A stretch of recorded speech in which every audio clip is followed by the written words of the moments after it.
Welcome to Trishakti educare मो असित मोर आउ एक वीडियो को आपको स्वागत जो थे कि आम एक प्रोजेक्ट विषय डिस्कसन करवा जार नाम है वाइंड एनर्जी।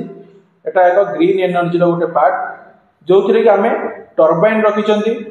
पवन कल रखी से पवन कल इलेक्ट्रिफिकेशन करुच्ची क्या ना जो पाखाख गाँ को पाखाख घर को से इलेक्ट्रिफिकेशन करुच्चे एक वर्किंग मॉडल जो थी कि आप देखिपे ना कौन यहाँ एक पवन कल यहीटा हूँ तार घर यहीटा जब आम पवन द्वारा घूरब जो सी इलेक्ट्रिफिकेशन करके ए घर को इलेक्ट्रिक जोगेदेव जोटा कि आप देखिपारे यहाँ घूरला बेले आपड़ यही लाइट जो अच्छी से लाइट गुड़ा जल देखिपे जो पवन है घूरिले ए लाइट मान सब जलवा आरंभ कर।